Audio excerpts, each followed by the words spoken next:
It's been a little bit of time, obviously. If you know, you know. If you don't know, that's all right. We are resuming question period today. I'm starting the stream a little bit earlier than normal because I have not streamed in a little bit of time, and well, the room is filling up, and you know, people are hungry for what's going on. So welcome back, everybody. Before we get into it, I want to encourage you guys to give a like and subscribe if you haven't yet already. And now I will shut up, and we can watch the statements by members before the Bloc Québécois question period I starts. The Bloc opposed the motion. I guess they're doing a motion for C-34. And I would say in that regard that with respect to this bill, the Liberals have been soft on national security issues and standing up to the likes of hostile states such as Beijing. By contrast, the Bloc, not much better, has been all over the map, completely incoherent. The Honourable Member for Pierre Boucher-Les Patriotes Verchères. Thank you, Mr. Speaker. I'd like to benefit from this time to answer my Conservative colleague right away, who criticized me for not having supported an amendment. But the reason the Bloc did not support that Conservative amendment on the investigations because it was too broad. Almost all the investment, wasn't it the famous Five Eyes and the Allies in some large countries? And unfortunately, my colleague may not know this, but in Quebec, 40% of European investment takes place in Quebec. So we had proposed another solution. I'd like to hear what my colleague has to say about that, to lower thresholds. And we had 1.7 billion. We're talking about 300 million in 2015. How can we had such an analysis threshold so high? I'd like to know. I wonder if the Conservatives find that okay. Edmonton has time to answer. Well, Mr. Speaker, let me say that with respect to the issue of undertaking reviews, the amendment that Conservatives put forward was specifically targeted at countries in which we do not have trade agreements with. Those countries we do, like India now? The European Union and most European countries, that automatic review. Thanks for the warm welcome back, everybody. Resuming debate, reprise du débat. C'est l'honneur de député. The Honourable Member for Pierre Boucher-Les Patriotes Verchères. You have roughly 7 minutes. Thank you, Mr. Speaker. Today we're talking about Bill C-34. At a time we're at third reading, and I feel like we're going a bit backwards because I wasn't on the committee that studied this bill, but I was able to intervene at second reading of this bill. That was on February 8th, if I'm not mistaken. Between last February and today, well, now it's November, what has really changed in this bill? But it's kind of what didn't change in this bill, because at the time we said this is an interesting bill that would strengthen security on foreign investment. In some sectors, we consider them an issue in terms of national security. It could be an issue, we said. So back then, we said there was one thing that we should take advantage of this legislation to do while we were studying C-34. And there was mechanisms to trigger a review on investment when it exceeds a certain threshold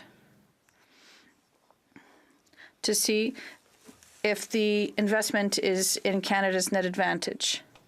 And we were saying that we have to go a bit further than just national security in terms of whether this legislation would be efficient in terms of protection.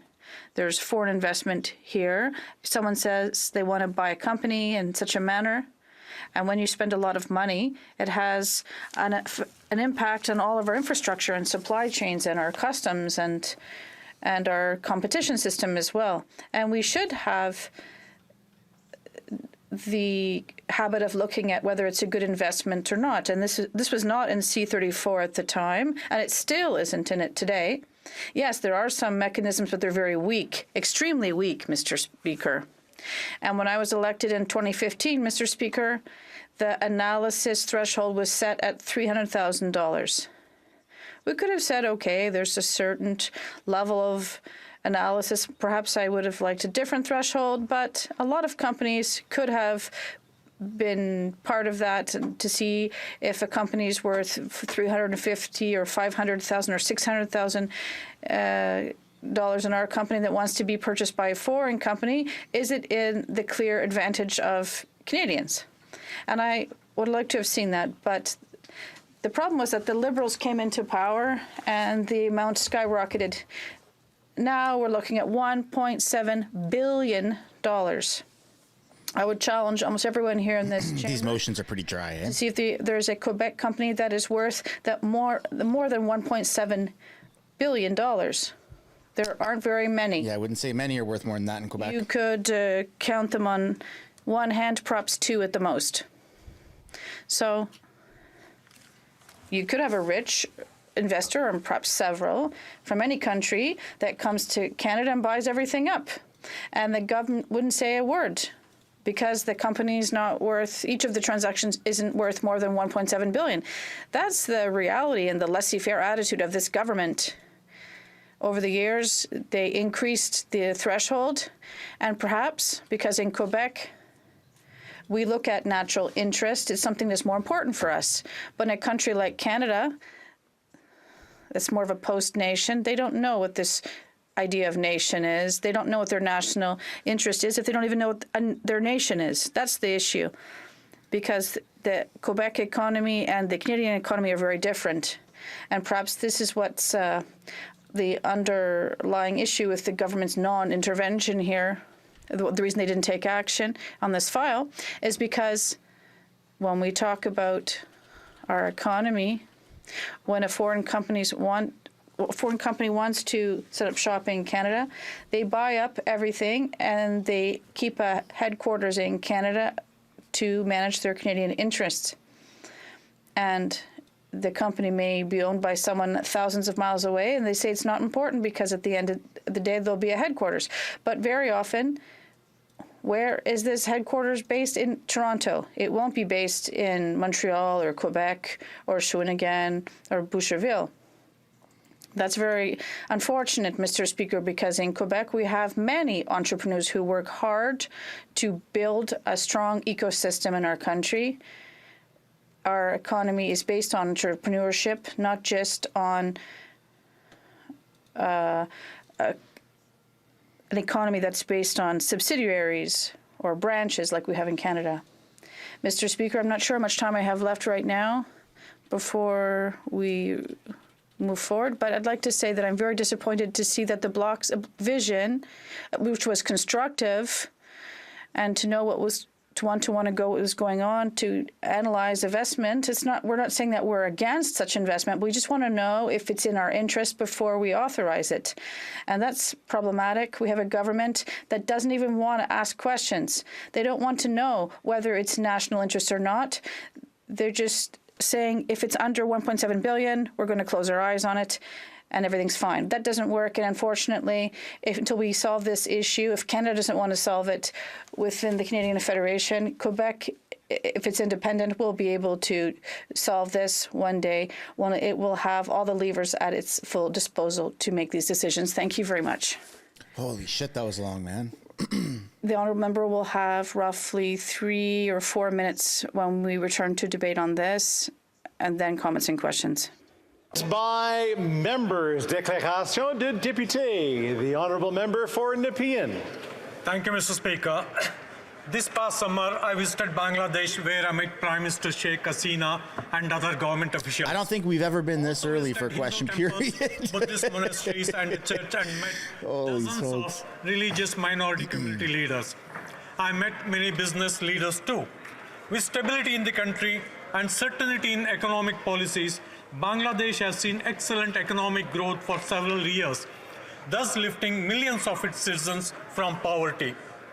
Foreign investment in infrastructure projects like special economic zones are further boosting the economy and creating much-needed jobs.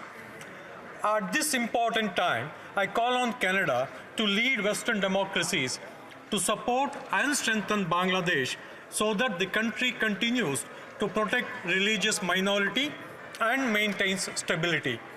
This is required to ensure Bangladesh achieves the much required economic growth. Thank you, Mr. Speaker. The honourable member from Sherwood Park, Fort Saskatchewan. All of us here have at least one cell phone. And there is a very good chance that cell phone contains component parts dug up by artisanal miners under deplorable conditions in the Democratic Republic of Congo. Yeah. Artisanal mining is mining done by hand by subsistence miners. In the DRC, this often includes children and pregnant women, and in tunnels that frequently collapse. In our shame about these abuses, but also insistence on having our technology, we have compounded the mistake by letting our strategic rivals dominate Congolese mining production while still buying from them. And strategic So what's Canada going to do about it? Engage with Africa's artisanal mining sector. We must work to allow adult artisanal miners to earn a living wage for their families in safer conditions, including by cutting out the many middlemen who exploit workers.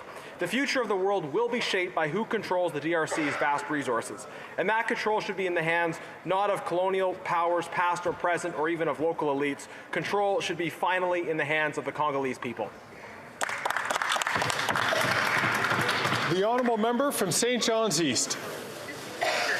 Trailblazers, change makers, visionaries. Just a few of the words to describe the Newfoundland and Labrador Construction Association Women in Construction Forum.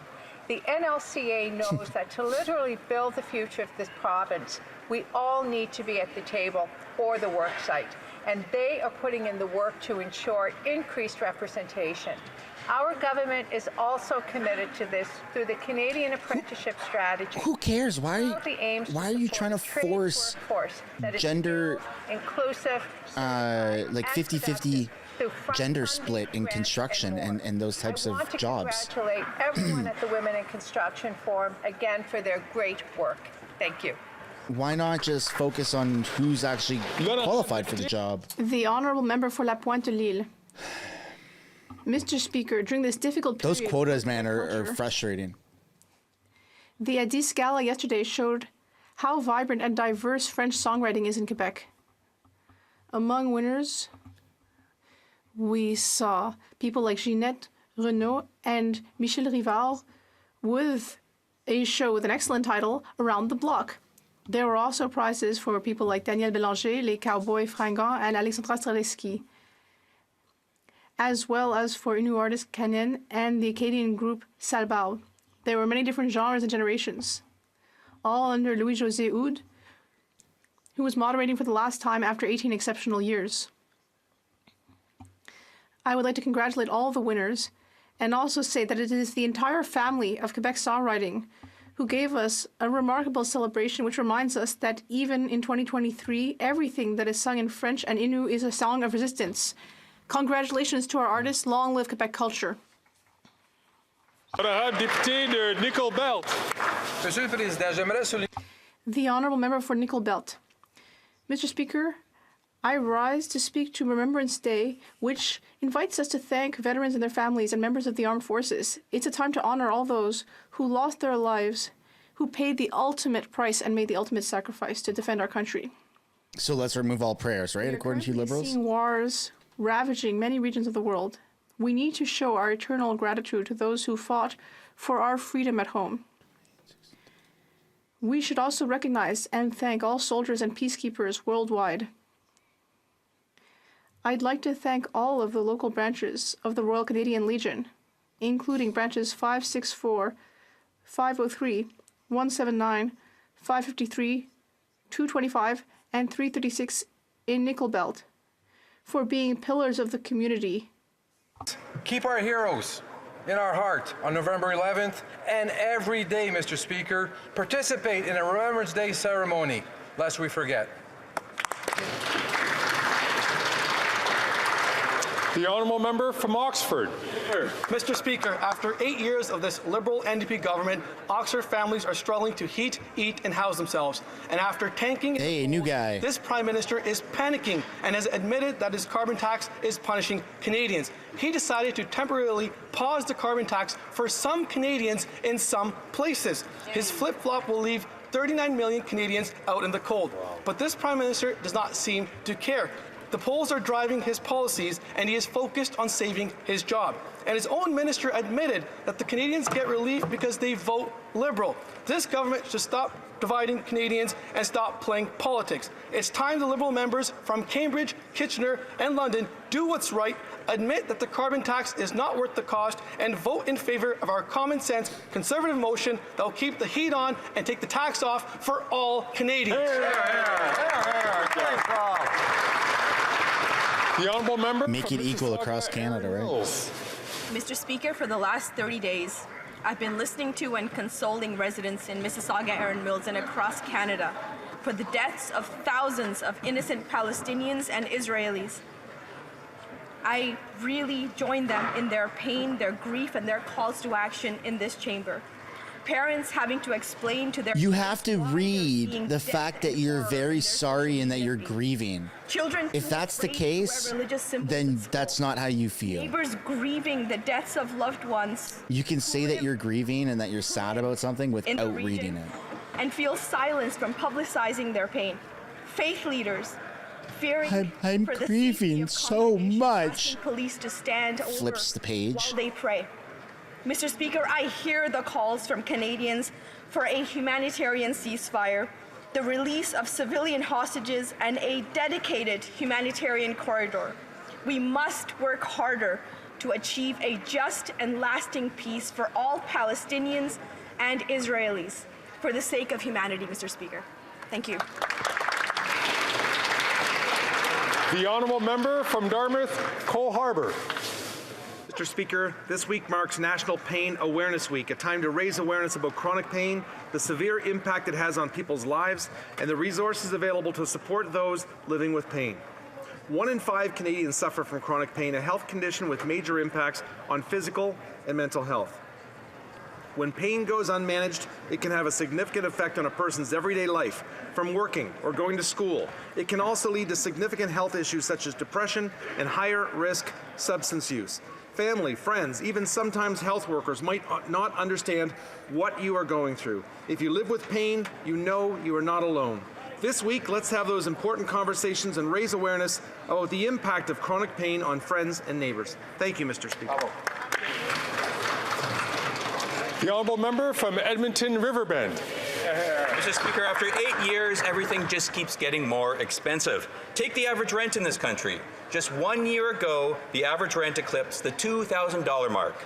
But now, a year later, the average rent in Canada is now $2,149 a month, and that's an 11% increase and the highest that rent has ever been in this country.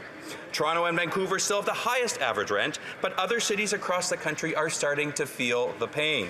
The average rent in Calgary is now $2,181 for a 2-bedroom. That's a 13% increase. Montreal's average 1-bedroom rent is now $1,784, which is more than a 14% increase. This NDP Liberal coalition just keeps raising costs on Canadians, and it's clear that this Prime Minister is just not worth the cost. Well done.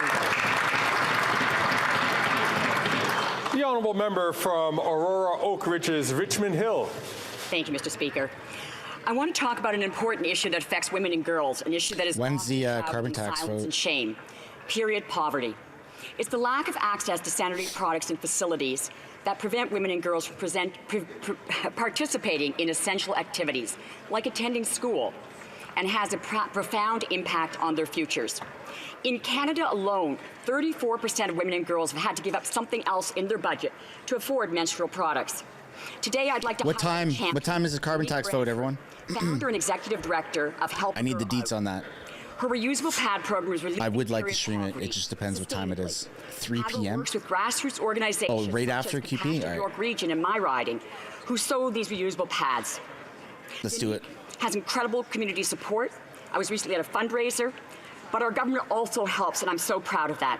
It's a barrier to female prosperity that needs to be addressed. Thank you, Unique, for tackling this global problem responsibly. The honourable member from Red Deer, Lacombe.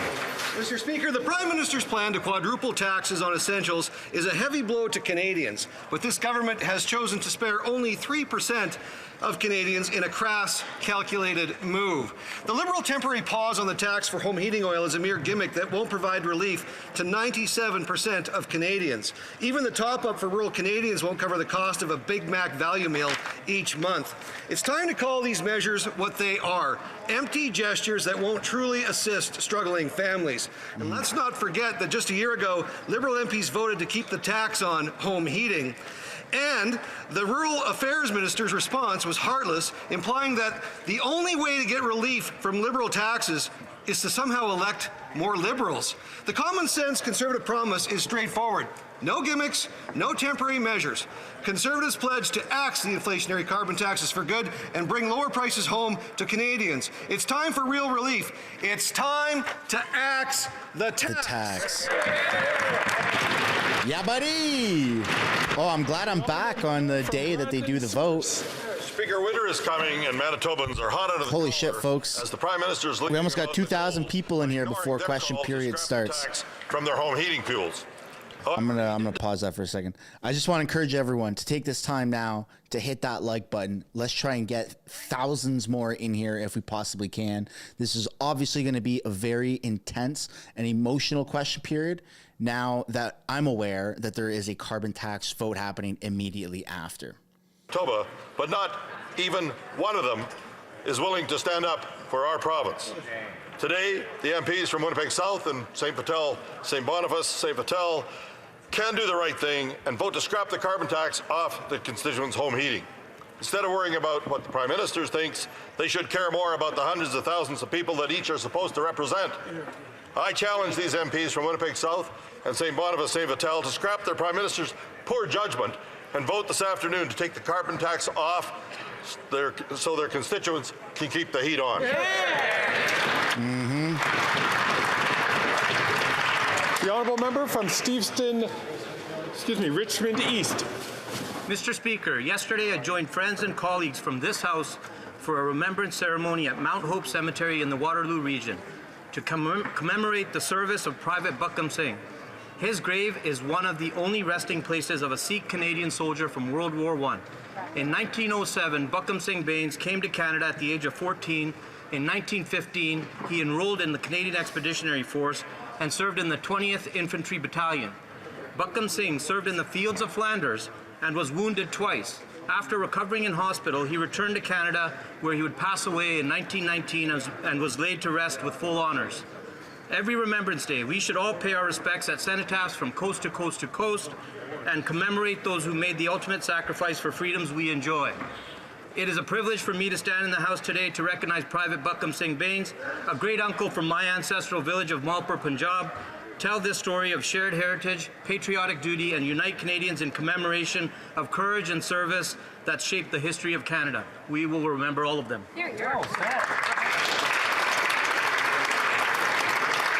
The honourable member from North Island, Powell River. Mr. Speaker, as we enter Veterans Week, I want to take this opportunity to thank the members, past and present, Veterans for Week? their dedicated service. Did I hear that right? From history and today, that the cost of conflict is far too high. All too often, we as Canadians think of their service during this time of year rather than recognizing it every day. What the hell is that? What the hell is Veterans Week? Serving members and veterans, I understand the dedication to service is high. Their thoughts always focus on the us rather than the I. This year, I'm particularly thoughtful of service women and veterans who are women.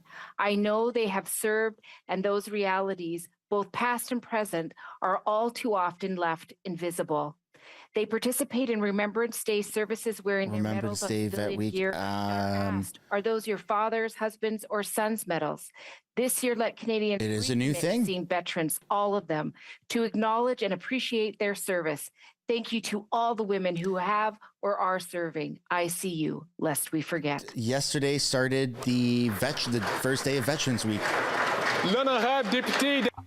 The honourable member for Avignon, La Métis-Matane, I mean, I'm all right with it. Mr. Speaker, in this House, it's quite rare that we can speak to good news on the environment. But here is a piece of good news.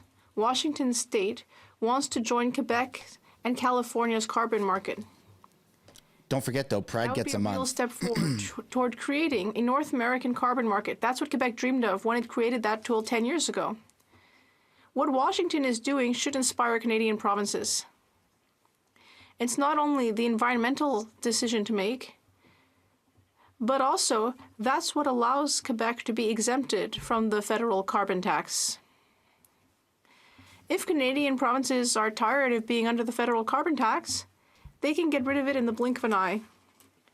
And still better, they can do so by joining a system that gives more leeway to individuals and instead focuses on big polluters. So, once again, Mr. Speaker, why just complain when you can find concrete solutions?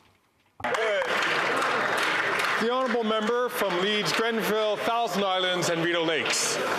This NDP Liberal government has admitted that their carbon tax makes it harder for Canadians to afford to heat their homes. Liberals said that only people who elect Liberals will get a break. But Canadians know, Canadians who can't afford to heat, eat, or to house themselves know that this Prime Minister just isn't worth the cost. Now, people in Ottawa have elected 7 Liberal MPs and, of course, our common sense Conservative leader. So the question is today, will the Prime Minister allow the 7 Liberal MPs to vote to take the tax off so Ottawans can keep the heat on? Ottawans and all Canadians should know that under this Conservative leader and Canada's common sense Conservatives, we will vote to axe the tax on gas, groceries, and home heating because this Prime Minister isn't worth the cost. The honourable member from Winnipeg North. Thank you, Mr. Speaker. One of the things I really enjoy is the opportunities to be able to visit Gurdwaras. You know, one of the most common words I hear at the Gurdwaras is the issue of seva. Seva is something which means to serve, to be a volunteer, which brings me to Kelsa Aid Canada. What a wonderful organization it is. Think about it. Recognize the whole human race as one. In Team Winnipeg, and across Canada, many different jurisdictions, over this last weekend, they served groceries for international students, Mr. Speaker. In Winnipeg, we've had groceries provided to the Main Street Project, the Bear Clan on Selkirk Avenue, Winnipeg Harvest. It's a wonderful way to save, Mr. Speaker, and it's a community that adds so much value. If you want to drop off some groceries, feel free to go to 1563 Logan Avenue. Thank you, Mr. Speaker. Questions orales. Oral questions. Questions orales. Honourable Leader of the Opposition. The Honourable Leader of the Opposition. Quebecers have known for a long time now that this Prime Minister is not worth the cost. But the Bloc doesn't seem to understand that. The Bloc apparently wants to drastically increase taxes. And they even support differential and preferential application of the taxes. And we've heard in the media that there's been a guarantee that the Liberal Prime Minister will remain in power for another 2 years. So yet another costly coalition. What concessions did the Prime Minister make to the Bloc Québécois in order to stay in power for another 2 years? The Honourable Deputy Prime Minister. Mr. Speaker. Of course it's her. Our government was proud to follow in Quebec's footsteps when it comes to daycare. Our government is also very proud to follow in Quebec's footsteps when it comes to climate action. Quebec has led very well. Quebec was one of the first provinces to put a price on pollution. And we are very happy to work with all Quebecers for the environment. The Honourable Leader of the Opposition. Yes, but my question was for the Prime Minister, who is hiding and who is not worth the cost. Yeah, man, he's in the building. About the Bloc Québécois' decision to vote in favor of home heating taxes. Today, though, we've learned that the Bloc's desire to drastically increase this Prime Minister's carbon taxes are not random. The Bloc Québécois, in fact, has promised the Prime Minister that they will keep him in power in a 2-year costly coalition. What concessions did the Bloc get in order to keep this incompetent and costly Prime Minister in power? The Honourable Minister. Mr. Speaker, the opposition leader wants to talk about Quebec. Fine. The opposition Harry leader Pot wants smoker. to move Quebec backwards. They want to move Quebec backwards on basic rights, women's rights, climate change. They want to put firearms back in the streets in Quebec. The Conservative leader, he wants to send Quebecers and Canadians back to the Stone Age. The Honourable Leader of the Opposition. The Prime Minister is in Ottawa today, so the question is for him. He is panicked now and put a pause on the carbon tax for 3% of Canadians in ridings where his polls are plummeting and his MPs are revolting. Also revolting were the comments of a Liberal Rural Affairs Minister who stated that other Canadians would have got a pause on the pain if they had elected more Liberals. Yet Northern Ontarians did elect Liberals. So the question for the Prime Minister, will he allow a free vote for his Northern MPs on our common sense motion to keep the heat on and take the tax off? Yeah. The Honourable Minister. Thank you, Mr. Speaker. As I have explained to the Leader of the Opposition through many different question periods over the past number of days, home heating oil is 2 to 4 times as expensive as natural gas. It accelerated by 75% in 2022. We have put into place a plan that will enable people to get off of heating oil, to have free heat pumps. It will save them up to $2,500 a year. It will make it more affordable, and at the same time, it will allow us to fight climate change. That is true for the 270,000 households that use heating oil here in Ontario. The Honourable Leader of the Opposition. The question was for the Prime Minister, who first was dividing and now is in hiding. He wants to quadruple his tax, but now he's had to back down and give a pause to the pain for 3% of people in ridings where his polls are plummeting and his MPs are in full revolt against him. His Liberal Minister of Rural Affairs said if people in other regions want the same pause on the pain, they have to elect Liberal MPs. However, many did. We have a Liberal MP in Calgary and one in Edmonton. Will they be allowed a free vote on the common sense Conservative motion to take the tax off and keep the heat on?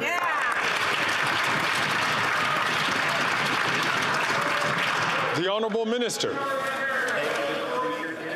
To have thoughtful public policy prescriptions that address issues around affordability in a long-term way, but also actually address the issue of climate change. And I would say, Mr. Speaker, the only person who is hiding in this chamber is the Leader of the official opposition, who is hiding the fact that he either does not believe in climate change, or he certainly doesn't think it's very important. He has not spoken the words climate change since he was elected, and he has no plan. At some point, he needs to tell Canadians, what is your plan to address the climate crisis? Taxes ain't the plan, man. The Honourable Leader of the Opposition. Mr. Speaker, I'm right here while the Prime Minister hides and divides. And why wouldn't he hide?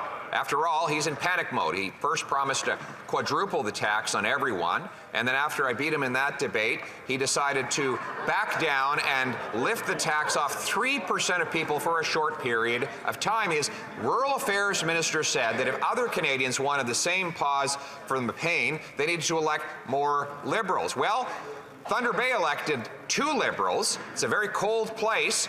Will the members for Thunder Bay be given a free vote on our motion to take the tax off and keep the heat on? Isn't that where the Nazis from too, or is that North Bay? The Honourable Deputy Prime Minister, Minister of Finance. Mr. Speaker, let me tell you who is missing in action when it comes to protecting Canadians and their affordability. AAA credit rating and crypto. Affordability of life for our seniors. You know who's missing in action? The Conservative leader.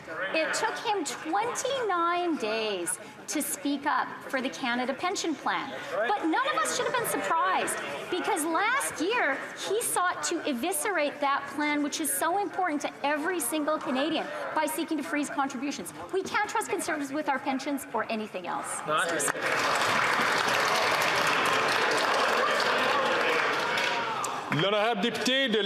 The Honourable Member for La Prairie.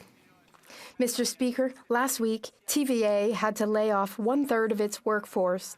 That's 547 Quebec television professionals out of work in one fell swoop. It's tragic. And if it's happening at TVA, it's bound to happen elsewhere. It's inevitable. We can't just turn a blind eye and claim that the new version of the Broadcasting Act and C-18 will solve the problem. They won't, not at all. So the question is simple. Are we going to watch television die little by little and not do anything about it? Or is the government prepared to rethink everything in order to save conventional TV? The Honourable Minister. Mr. Speaker, first, my thoughts go out to employees who have been affected by this layoff. And my thoughts are also with their families at the beginning of the holiday seasons. Unfortunately, in telecommunications and in journalism, there is a rapidly changing landscape since the advent of online streaming services and online platforms. We will work with all parties in this House to implement all solutions that we can, because our cultural industries are essential for our democracy and for our society. Thank you, Mr. Speaker. The Honourable Member for La Prairie. TV is the channel through which information is shared with the people. No one cares about our TV. Our culture is shared. Television reminds us of who we are, what we can create, and social media would be better that now. The YouTubes, Netflixes, and Disneys of this world will never be able to do. Our television is made by us and for us, and it's truly in danger. As we watch our channels disappearing and turning off, we're waiting for Ottawa to turn them back on. But it's urgent. What will it take for the government to wake up? Classic out of touch, like stuck in the past, wants TV only, man. Thank you, Mr. Speaker. I share my colleagues' concerns. That's why in 2020, we introduced for the first time an act to modernize the Broadcasting Act. But unfortunately, the Conservatives have been blocking it and blocking it. They have tried to block us from trying to modernize our audiovisual universe and our media landscape. Today, the Conservatives claim that we're trying to censure Canadians, but what we truly want is quality journalism everywhere in the country. We want a thriving cultural industry and creative industry that's essential for democracy and for all of society. Thank you, Mr. Speaker. This is the new TV, man. Vancouver East. That's crazy. For 3 decades, Liberals and Conservatives relied on the private market, and now the average rent for a 1-bedroom is $2,500 a month. The government's own housing advocate is calling for more community housing that fit people's budgets. And the Bank of Canada says investing in social housing wouldn't be inflationary. The Conservative leader is calling investment in social housing a Soviet-style takeover. He's in it for wealthy investors. The Liberals are failing Canadians. Will the Prime Minister stop siding with Conservatives and commit to doubling Canada's social housing stock? The Honourable Minister for Housing. Mr. Speaker, I agree wholeheartedly with my colleague about the Conservative leader's rhetoric around Soviet-style housing to describe cooperatives. It mirrors the same approach he took over the course of the summer when he labeled Sean Fraser's out to lunch. Dismissing the living quarters of ordinary Canadians is entirely inappropriate. I further agree with the NDP member that we need to continue to make the kinds of investments that will build more social housing for low-income families. We got back into this game, into the National Housing Strategy after 30 years of absence. We're going to continue to build more homes so everyone can afford a roof over their head. The Honourable Member from Elmwood Transcona. Thank you, Mr. Speaker. Well, people in Newfoundland and Labrador could certainly use some help when it comes to their costs. 77% are saying that they're living paycheck to paycheck. But what we continue to get are answers that are not a commitment to doubling that social housing stock or to recapitalize funds that the government's already created to build social housing. Even when it doesn't cost them money, they won't lift a finger. We stood by as we watched the Competition Bureau fight tooth and nail against the Rogers-Shaw merger. The government turned around and approved it. Now they have a chance to support our initiative to strengthen the Competition Act. Will they do it? Wow, NDP's like going for Mr. Speaker, I'd like to gangster look or something. for his question. They're also serious. Mr. Speaker, him and member of this House will have an opportunity to do something for Canadians. I've asked the Leader of the Opposition to do one thing for Canadians, not something he does very often, but one thing, was to vote for C-56, Mr. Speaker, because in C-56, Canadians will be happy to learn that at home, but we're going to reform competition, Mr. Speaker. We're going to give more power to the Competition Commissioner. We're going to remove these mergers that are harmful to competition, and we're going to remove these clauses that are hurting competition. We want more competition, lower prices in this country, Mr. Speaker.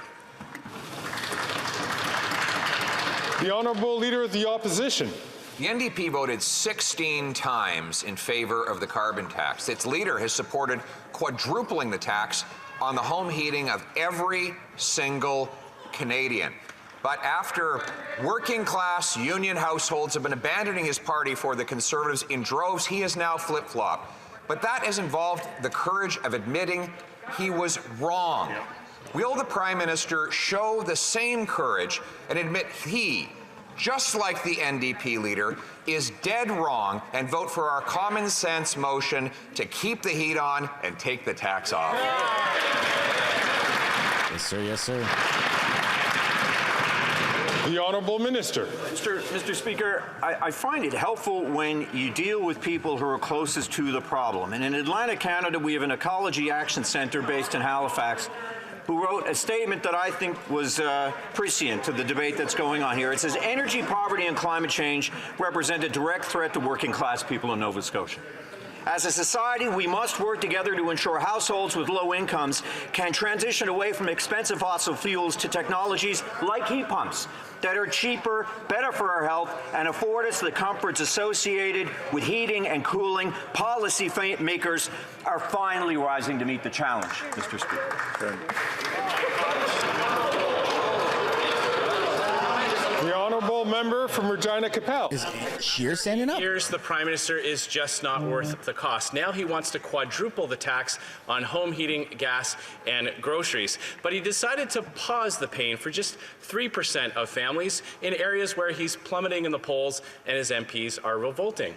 The Liberal Rural Affairs Minister said that if people on the prairies wanted a break from the carbon tax exemption, they should have elected more Liberal MPs. Well, the people in Sudbury did elect a Liberal. I visited there last week, and people there want to know why their MP has been unable to get them a pause on the pain. So simple question for the Prime Minister. Will he allow a free vote for the member for Sudbury on our motion to take the tax off and keep the heat on? That seems fair.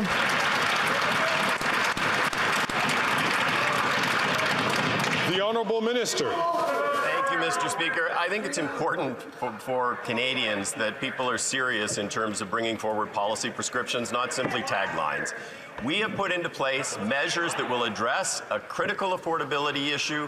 Home heating oil is 2 to 4 times as expensive as natural gas. It went up 75% during 2022. There is an opportunity to be able to reduce the energy cost for people on an ongoing basis, all the while addressing the issue of climate change, something that the Leader of the Opposition clearly does not believe in. It is something that is important for Canada. It's important for the 270,000 Ontario homes that currently heat with heating oil. Excellent. These people are freaking crazy, man. Are in complete carbon tax chaos over there, Mr. Speaker.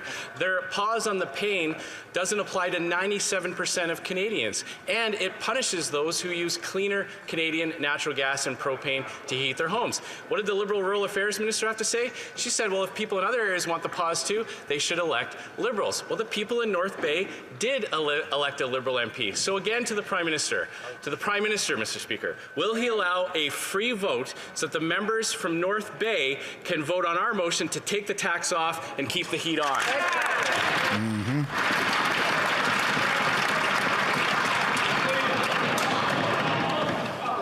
The Honourable Member is a veteran member of this House, and he knows that all questions, I will remind all members that all questions are directed through the Chair.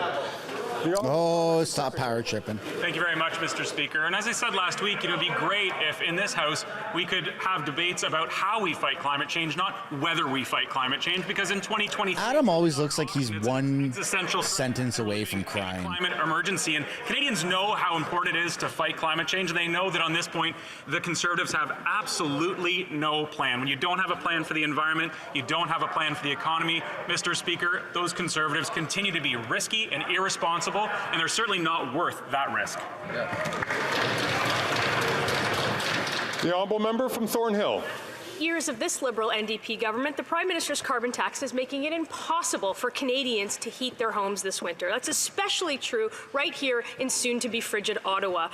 There are 12 Liberal MPs here, a cabinet minister, 3 privy councillors, 4 parliamentary secretaries, but according to the Minister all of these MPs weren't effective enough to get their communities a pause on the pain of the carbon tax. Will they make things right and stand with us today and axe the tax, or will they vote again with the Prime Minister and leave Ottawa residents in the cold? Said. The Honourable Parliamentary Secretary. Thank you, Mr. Speaker. And you know, there was a time when Canadian progressive Conservative voters could rely on members of that Conservative caucus for leadership on fighting climate change. In fact, the member from Wellington Halton Hills staked his entire Conservative leadership campaign on it. What he said exactly, and I quote, is, "The right way to do it is to price carbon through a revenue-neutral carbon tax." He staked his entire Conservative leadership campaign on that. Sadly, he lost.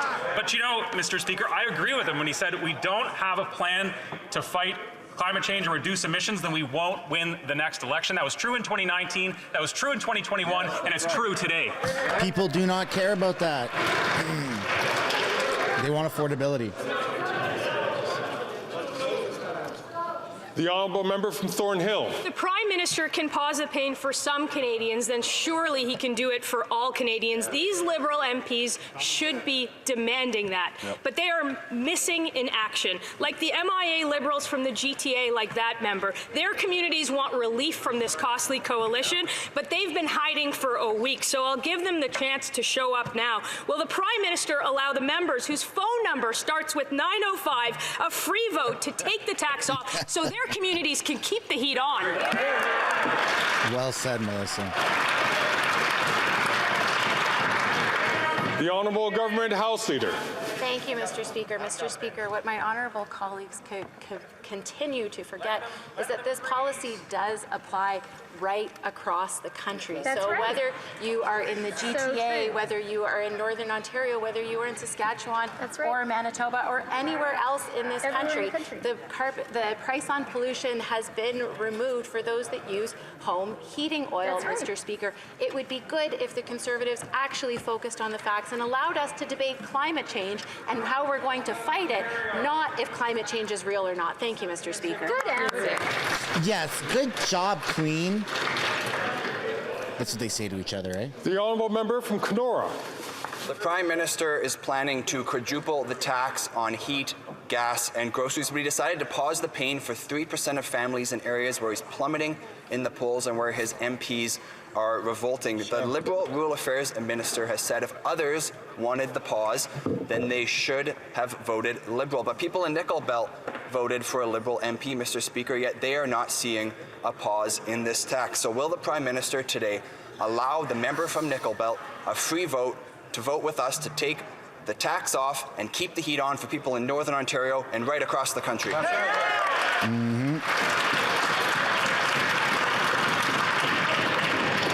The Honourable Minister. Thank you, Mr. Speaker. And I am so proud to be a Northern Liberal Member of Parliament because what I do every day, Mr. Speaker, is I work with constituents who are telling me we need to take faster action on the climate because we are losing acres of forest, Mr. Speaker, because we are seeing droughts, yes, even in Northern Ontario, Mr. Speaker, making it harder to grow food, making it harder to grow our economy. My constituents expect me to advocate for a clean environment, and that's exactly what I'll do.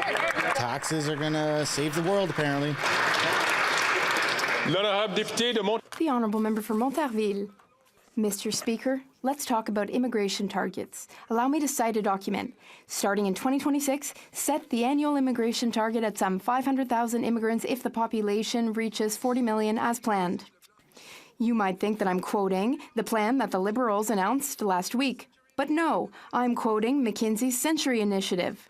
The capping of targets announced for 2026 has literally been McKinsey's plan all along.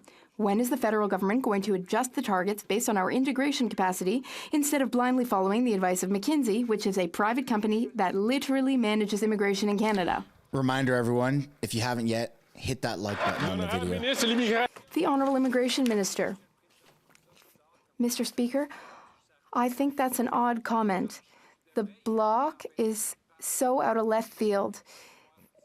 They're so far out in the field that they should go out into the fields and see agriculture workers and see if they need some help. Quebec needs temporary foreign workers. We are working with Quebec, and the Bloc should understand that. The Honourable Member for Montarville. Mr. Speaker, not only is Ottawa following McKinsey, Ottawa is following them blindly. McKinsey themselves confirmed that their immigration targets do not take integration capacity into account. Former CEO Dominic Barton said in committee last year, "The focus was solely on the economy. We were not thinking about the social context. We were thinking about productivity." Mr. Speaker, capping immigration targets at 500,000 means applying advice that does not take into account our integration capacity. But the government, last week, promised to respect our integration capacity. So will the government review its targets? The Honourable Minister. Thank you, Mr. Speaker. I never talked to McKinsey. I talked to Canadians who want more foreign workers. They want more immigrants to come and work in factories and in the fields. 500,000 is a reasonable target. It's a target 3 years down the line, and it has nothing to do with McKinsey's advice. The Honourable Member for Montarville. Mr. Speaker, the only difference between Ottawa and McKinsey is that Ottawa is going faster. McKinsey predicted that the population would hit 40 million by 2026. We reached that mark in June. Oh my God, yeah, we reached that so early. If the 2022 and 2023 trend continues, the population will double in just 25 years. The population will exceed 80 million by 2048, regardless of our integration capacity for housing, health, education, French language training, and the list goes on. Mr. Speaker, when will this government finally understand that successful immigration means respecting our integration capacity? We don't have the infrastructure for that many people, man. That's insane. The Honourable Minister.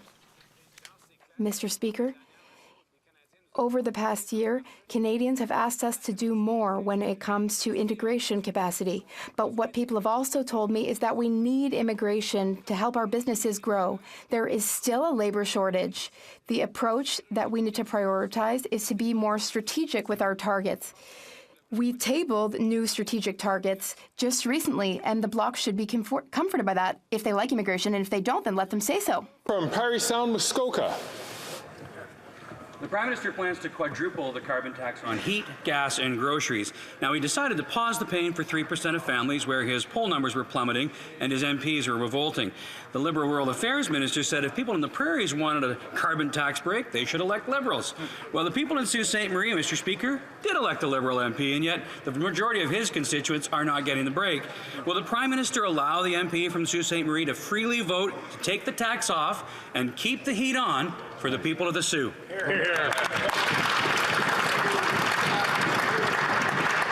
The Honourable Minister. Thank you, Mr. Speaker. The Conservative Party, as is often the case, is leaving out many important facts. 8 out of 10 Canadian families actually get more money back in the rebate than they pay in the price. That's not true, man. Part of having a robust plan to address climate change. That's so frustrating. With respect to home heating, it is a particular issue that we can invest in to ensure that we are actually saving money for people as we move forward while continuing to address climate change. The Conservative Party is hiding. They are hiding from science. They are hiding from evidence. They need to have a plan to fight climate change. Canadians expect more. The Honourable Member from Stormont Dundas, South Glengarry. Canadians are watching for today's vote on our common sense Conservative motion to take the tax off all forms of home heating for all Canadians. The Liberal Rural Affairs Minister said, though, that if people want a pause on the tax, they should have elected more Liberals in their region. But Thunder Bay did elect 2 Liberal MPs, and yet folks there aren't getting any pause. Already a talking point, but I'll allow it. Quadruple the tax on heat, gas, and groceries rather than treating them fairly. So the question is, will the Prime Minister allow these two Liberal MPs from Thunder Bay to vote freely to take the tax off so people can keep the heat on?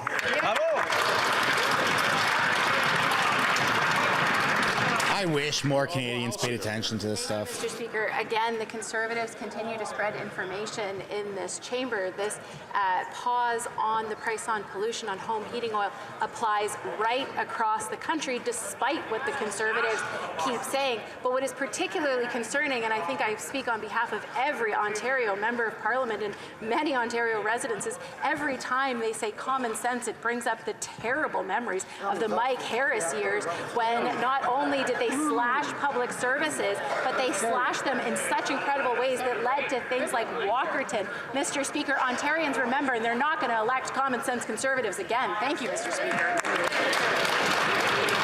That was a half-decent clapback. They're getting a little better. The honourable member from South Dundas, Stormont Dundas, South Glengarry. Here's just how out of touch and tone deaf the Liberals are. When asked if she'd support giving the same pause on home heating back home, their own minister right from Thunder Bay said, quote, "We don't have the same challenges in Northern Ontario that we see in Atlantic Canada," unquote. Well, I visited Thunder Bay last week, and let me tell you, Mr. Speaker, it gets very cold there too, just like Atlantic Canada. And after 8 years of this NDP Liberal government, the cost of living crisis there is so bad, the regional food bank can't keep up with surging demand, now at 12,000 people. Will the Prime Minister let his Thunder Bay MPs vote to give residents fair treatment, take the tax off, they can keep the heat on?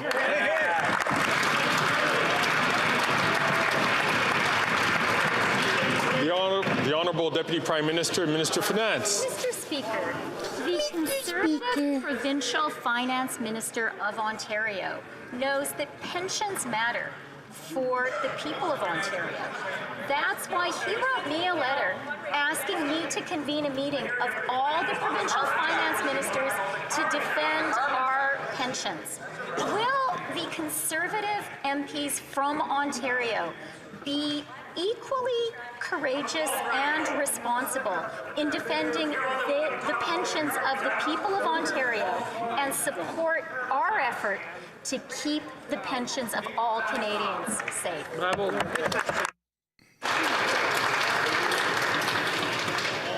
I'm going to ask all members, please, especially the member from Battle Creek,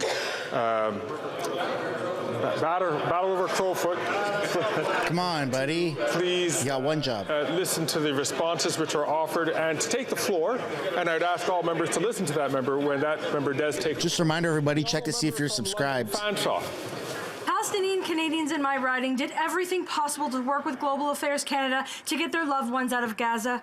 They put all of their hopes on Sunday's evacuation, only to hear nothing from Canadian officials. The bombardments are getting more intense. My constituents, their families, Canadian citizens are trapped. They need this government to stand for human rights and to protect lives. The heads of 18 UN agencies and NGOs and my constituents are calling for a ceasefire. Why can't the Prime Minister?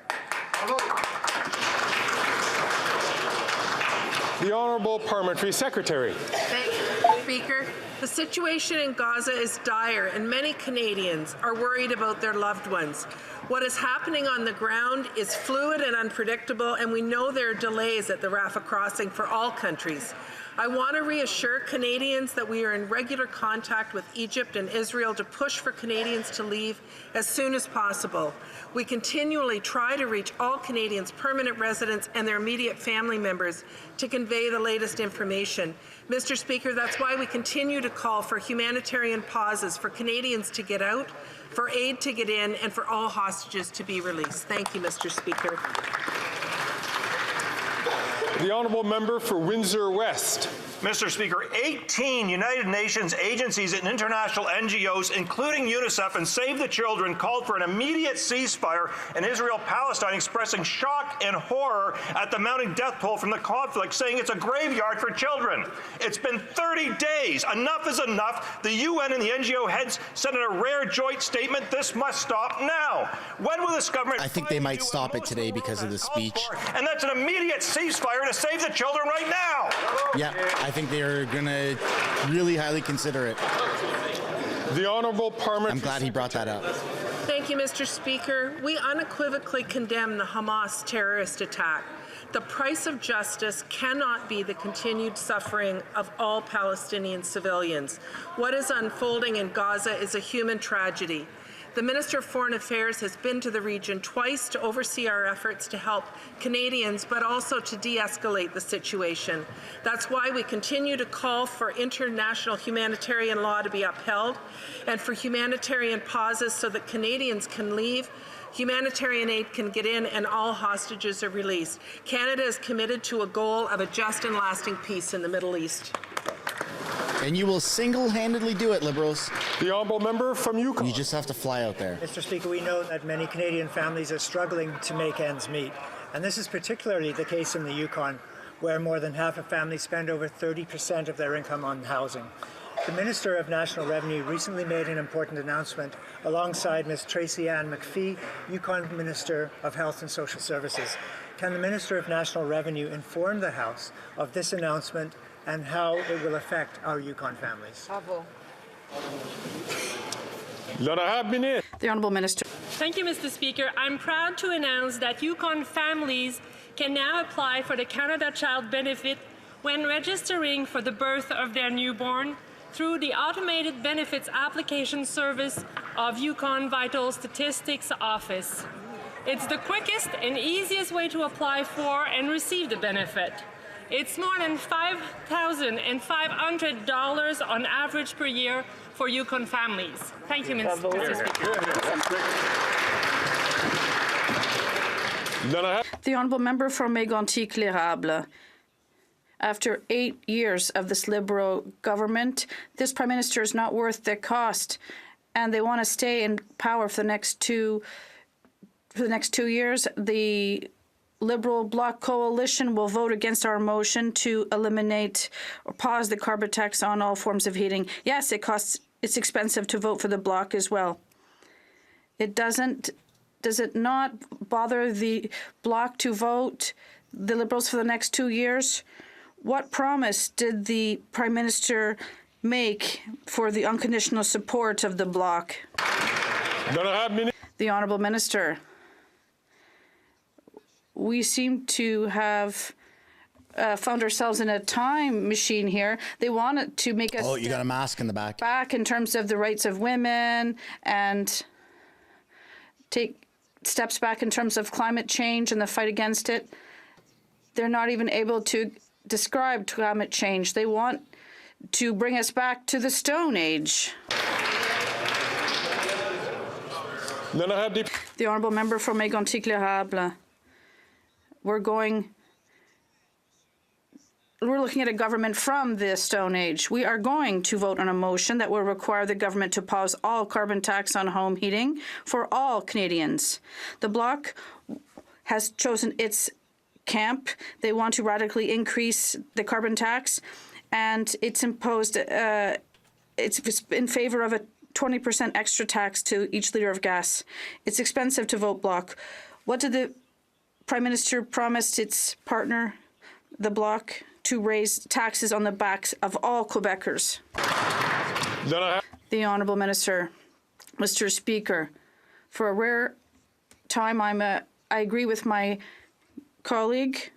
We are going to have a government from the Stone Age. We're taking a step back on fundamental rights in terms of arms control, a step back in terms of the fight against climate change. He has clearly said this. We're going back to the Stone Age, Mr. Speaker. This is incredible. We'll never take a step back. I mean, if everyone goes bankrupt and no one can afford anything. The Honourable Member for Louis Saint Laurent. Mr. Speaker, after 8 years of this Liberal government, who would have believed it? The Bloc is now behind supporting the Liberal government morally. They seem to be getting along quite well because their position in terms of heating divided Canadians.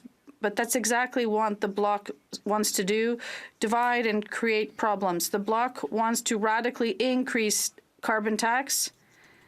It will inspire them. My question is that will members be able to vote for common sense?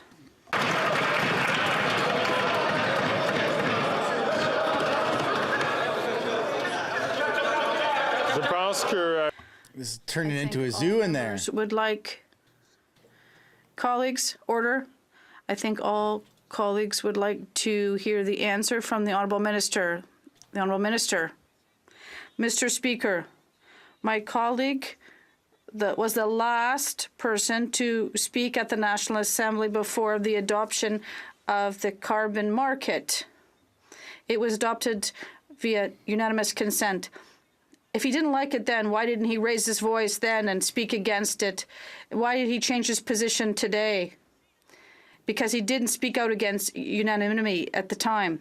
What has changed for my colleague over the past few years? He wants to go back to the Stone Age, and we won't go there, Mr. Speaker. That's a ridiculous assertion. The Honourable Member for Louis Saint Laurent. Mr. Speaker, another thing means that the Bloc is really buddy-buddy with the Liberal Party. The Parti Québécois budget, it talks about the poor management of the Liberal government is now an argument in favor of independence. No, we're not going back to the Trudeau Stone Age, that's for sure. Will the Bloc's members be able to speak up and make sure that all of their members will be able to vote for common sense?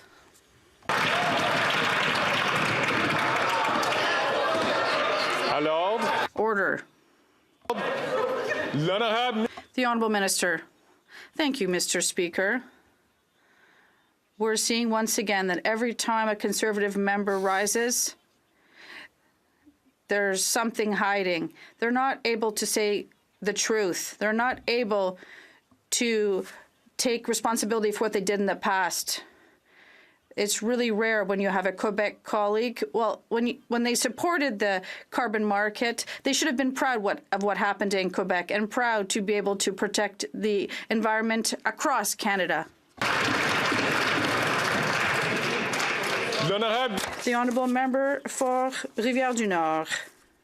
Mr. Speaker, more than he took his glasses off to read. Are at risk of bankruptcy if the federal government does not defer repayment of CEBA loans without the loss of the subsidy. We're not talking about billionaire multinational companies. We're talking about small businesses that contribute to the vitality of our regions. Here, you can't make this up. 213 SMEs have alerted the Quebec Federation of Independent Businesses that bankruptcy is looming. Mr. Speaker, when will the minister finally offer businesses the postponement they're asking for and avoid a wave of bankruptcies on her conscience? The Honourable Minister. Mr. Speaker, we've already granted small businesses 1 additional year to refund part of the CEBA loan. When they asked for more assistance, we offered greater flexibility in terms of refinancing and more time, and a 1-year prolongation of the deadline for the refund. Unlike the Conservatives, that will bring us back to the Stone Age. Thank you, Mr. Speaker.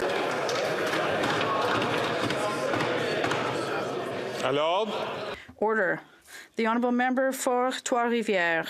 Mr. Speaker, it's even worse in Trois-Rivières. 288 SMEs have said that they'll go bankrupt if the federal government doesn't postpone repayment of CEBA loans for 1 year with no loss of the subsidies. 288 business bankruptcies. Imagine the number of job losses that this would represent. The minister cannot condone this by her inaction. Does she know how many bankruptcies are likely to occur in her region? Can she justify, how can she justify to these entrepreneurs that she's going to turn their back on them rather than offer them a 1-year postponement as they've requested? The Honourable Deputy Prime Minister. Mr. Speaker, we are proud of having created a program that provided $49 billion in support to our SMEs across the country. And what's important today is that small businesses have until December 31st, 2026 to refund their CEBA loan in full. We are here for our small businesses in Quebec and across Canada at these essential times. The honourable member for... Holy smokes, man, this is a lot of Mr. French. Speaker, after 8 years of this Liberal government, food banks are overflowing, groceries cost more, and now today, the Bloc is supporting the Liberals to maintain the carbon tax on the back of Quebecers. Mr. Speaker, it costs expensive to vote for the Bloc. It's expensive. Are the Liberals forming new coalition with the Bloc to increase taxes on the backs of Quebecers?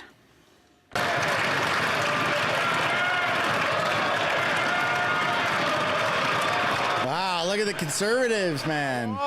Order. Order. They don't want to give it to him.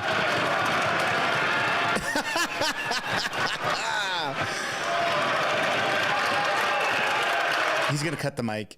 Oh, fuck off, man.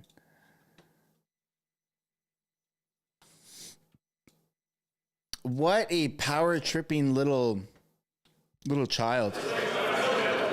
The Honourable Parliamentary Secretary. Merci, monsieur. Thank you, Mr. Speaker. Unfortunately, I have to explain this once again. There is no carbon price in Quebec, a tax rather. Canadians are concerned by climate change, and we need a plan, Mr. Speaker. Those Conservatives, Mr. Speaker, are not worth the risk. And that is why we created a system. Thank you, Mr. Speaker. The Honourable Member from St. Albert, Edmonton. Speaker, after 8 years of this NDP Liberal government, Alberta got shafted yet again. With Liberal support collapsing in Atlantic Canada, this desperate Prime Minister gave Atlantic Canadians a pause on his punitive carbon tax on home heating, while Albertans got nothing. Today, the Liberal minister from Edmonton Centre has a choice. Will he support our common-sense Conservative motion to axe the tax on home heating, or will he once again sell out his constituents to his boss, the Prime Minister? That's a tough position to be in, but do what's in favor of the people, man. Less taxes. Make life more affordable in these hard times. Mr. Speaker, I thank the honourable member for his question, and he knows well that we have billions of dollars in Budget 23 for carbon capture, use, and storage. We have green and clean electricity regulations and money that will benefit Alberta. But, Mr. Speaker, that member doesn't want people to know that he's one of the CPC Silent 30 who have not come to the aid of Albertans. He is not defending the Canada Pension Plan. He doesn't care that the Conservative government of Alberta are scaring pensioners. He's silent. We're going to protect pensions. That's our job, and we're going to do it every day. Why do they think the province is incapable of managing pensions? Calgary Forest Lawn. Mr. plans on quadrupling the tax on gas, groceries, and home heating. He gave 3% of Canadians a pause on the carbon tax for home heating, where his poll numbers were tanking and his MPs were revolting. The Liberal Rural Affairs Minister said if people on the prairies want to pause on the tax, they should elect more Liberals. Well, the MP of Calgary Skyview is a Liberal, but his constituents don't get the pause. Will the Prime Minister let that member mail in a free vote on our common-sense Conservative motion to take the tax off and keep the heat on, and shove this carbon tax where the Prime Minister's poll numbers are, in the gutter? Oh!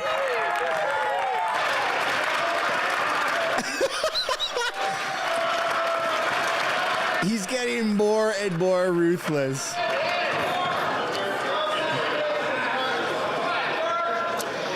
The Honourable Minister. Mr. Speaker, another silent Conservative on the issue of pensions in Alberta. What a shame to be a Calgary Conservative. But, Mr. Speaker, let's talk about Conservative priorities coming out of Alberta. Instead of building housing, instead of growing our economy, instead of actually doing the work of Albertans, what does the UCP AGM, what are their priorities, Mr. Speaker? Turning back protections for LGBTQ2 people, taking our province back. Mr. Speaker, they're actually voted in favor of conspiracy theories when it comes to voting machines and 15 minutes. Oh, he's acting too hysterical. Are reckless and not worth the cost. No one's going to pay attention if he's acting hysterical like that.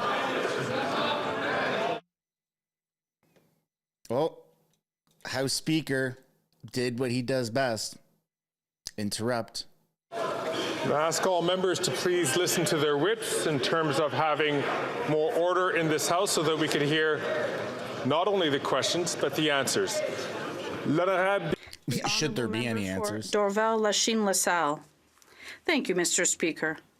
I am very proud of our national content creators, whether in Quebec or elsewhere in Canada. Last week, Montrealers once again welcomed people from all over the world to Cinemania, a festival that has enjoyed nearly 3 decades of success and showcased some of the most incredible francophone voices and creations that Canada has to share. Can the minister tell us more about the important international agreement that was signed last Friday? The Honourable Minister of Canadian Heritage. Thank you, Mr. Speaker. My colleague is absolutely right.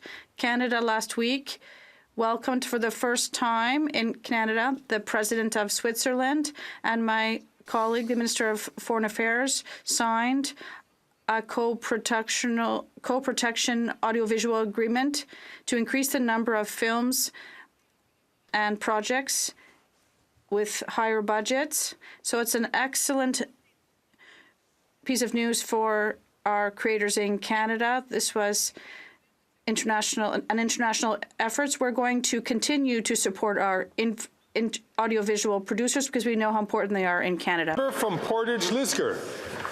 Mr. Speaker, the Prime Minister plans to quadruple the tax on heat, gas, and groceries. But now he's decided to pause the pain for just 3% of families in areas where he's plummeting in the polls. The Liberal Rural Affairs Minister said if people on the prairies wanted a pause on the tax, they should have elected more Liberals.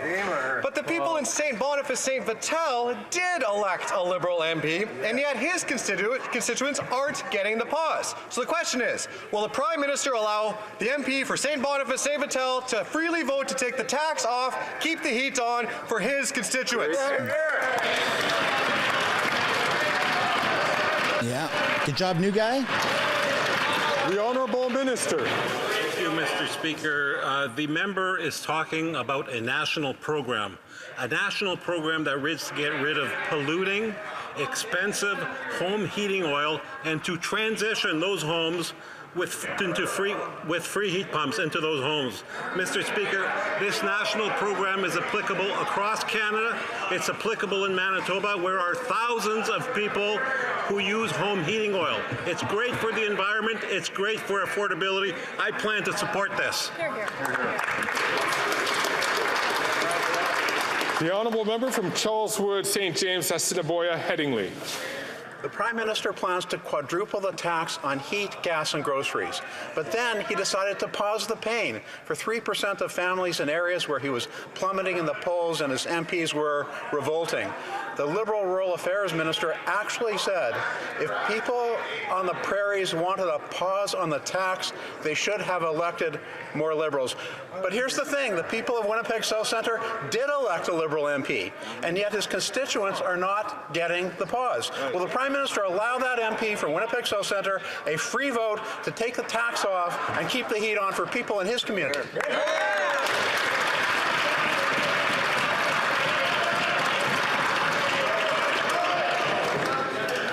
Once again, I'd like to encourage all members, colleagues, all members to please hold your comments back to the time that you have the floor to ask a question or to give an answer.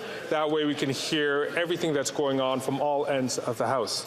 The Honourable Minister. Thank you, Mr. Speaker. It's time for that member to stop spreading misinformation. This is a national program, Mr. Speaker, a national program that aims to transition expensive, environmentally damaging home heating oil into free heating pumps. I thought he was talking about a national This is broadcast. a national policy that's applicable across Canada. There are thousands of homes in Manitoba who are eligible for the program. This is great for the environment. This is great for affordability. Here, here. The honourable member from Selkirk Interlake Eastman. Mr. Speaker, every day the member from Winnipeg North gets up into this place and talks and talks and talks and says absolutely nothing. Says absolutely nothing. According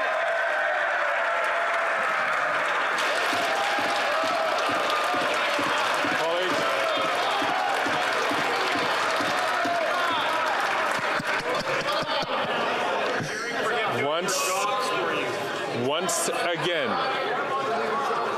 before I return to colleagues, before I return to the member from Selkirk Interlake Eastman, I'm going to ask all colleagues once again to please, when you have the floor, use it. When you don't have the floor, listen to the person who does. The honourable member from 25, honourable member, excuse me.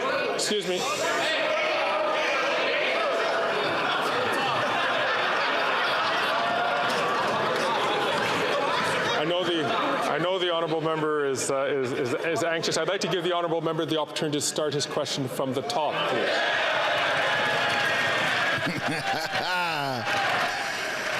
Oh, yeah. I love it when the speaker looks defeated. from the North Winnipeg gets up here and all he does is talk, talk, and talk. Only the Liberals like it because he says absolutely nothing. Now, according to the Rural Affairs Minister, the member from Winnipeg North failed to stand up and fight for Manitobans. Because of him, Manitobans have been left out in the cold. They can't afford to heat and eat after 8 miserable years of this Prime Minister and his punitive carbon tax. Manitobans at this useless Liberal MPs are not worth the cost. Will the Prime Minister allow the member for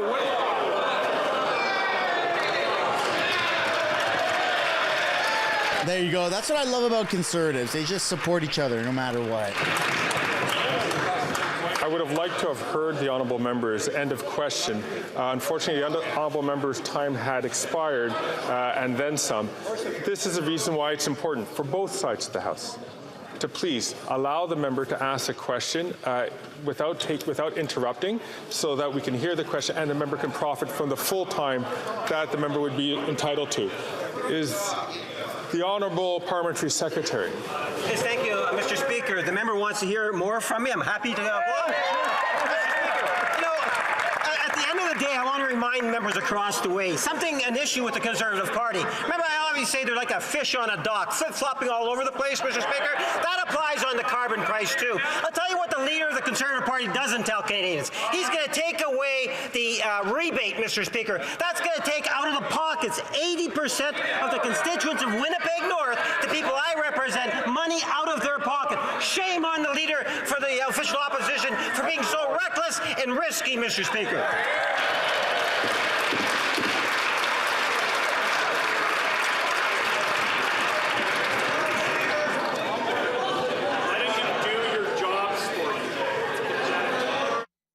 Oh my God, man. Stop cutting the feed, dude. They don't want us to get more clips for my YouTube channel. He's purposely sabotaging. The honourable member from Calgary Skyview. Mr. Speaker, I join Canadians across the country in giving a warm welcome and congratulations to our newest Supreme Court Justice, Mary T. Moreau. Justice Moreau was selected by the Independent Advisory Council nominated by the Prime Minister and will be sworn into her new position today. Justice Moreau is a fellow Western Canadian from Alberta who will serve Canadians well in this important role. Can the Minister of Justice and Attorney General inform this House on what makes Justice Moreau the right fit for our Supreme Court and how will her appointment enhance our country's legal system?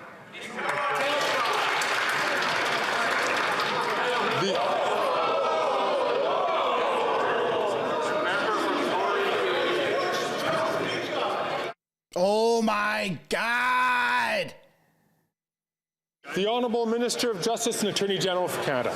Thank you to the member from Calgary Skyview for that important question. Justice Moreau is a proud Franco-Albertan and previous Chief Justice of the Court of King's Bench of Alberta. She has a wealth of experience as a trial lawyer, as well as nearly 30 years of experience as a judge. She is a talented legal mind, an outstanding jurist, Mr. Speaker, and an expert in criminal law. And her appointment is a milestone for our country. With Justice Moreau, the judges on Canada's Supreme Court are now represented by a majority of women for the first time in Canadian history.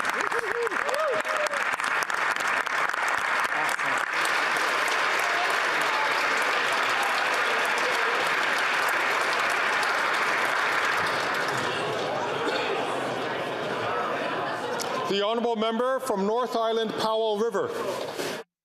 Mr. Speaker, women veterans will be attending commemoration services this week. Many of them will be asked if the medals they are wearing belong to their husband or their son or their father. Too often they feel invisible and diminished when they should feel acknowledged and respected for their service. This must change. Will the minister commit today to ensuring the participation of women veterans in Remembrance Day commemoration this year? How could you possibly govern that? Parliamentary Secretary. I think it's our government's commitment, and I can surely assure you on behalf of the Minister of Veterans Affairs and Associate Minister of Defence that women will always participate in Remembrance Day ceremonies, and their participation is a must. Thank you. Yeah, next question. That's a weird question. Spadina, Fort York. Mr. Speaker, Canadians are witnessing the glorification of terrorism and incitement of hatred against the Jewish community at pro-Hamas terror rallies across our country. At a Queen's Park rally in Toronto, genocidal slogans called for violent acts against innocent civilians. B'nai B'rith have reported these rallies that support a listed terrorist organization.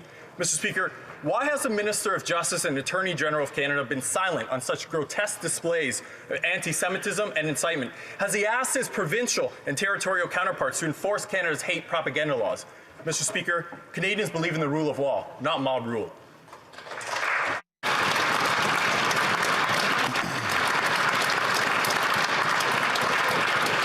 The Honourable Minister.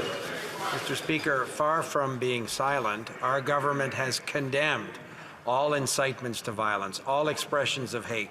Regularly, I talk to federal law enforcement authorities, the RCMP, CSIS, to understand what they're doing with provincial, territorial partners, municipal partners, to keep all communities safe. And Mr. Speaker, today, I announced enhancements to the security infrastructure program to help all communities that are understandably concerned for their safety better prepare and discourage any potential act of violence. We're there to keep all communities safe, Mr. Speaker, and we'll continue to do that important work that all Canadians expect of us.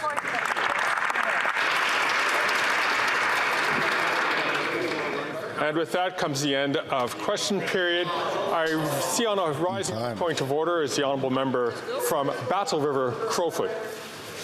Thank you very much, Mr. Speaker. And as you said in your statement a number of weeks ago, a well-placed heckle is certainly within the context of what decorum is in this place. However, what it was not said during that time is the ability for members to be able to take photographs. Now, a member from Kingston in the Islands during a previous state visit, quite notably, was recording what was taking place in this House. But, Mr. Speaker, what was found today is that at the time of 2:36 and 18 seconds today, the member from Etobicoke Centre, while on camera, shown up on CPAC and Parleview for all to see, appeared to be filming House of Canada.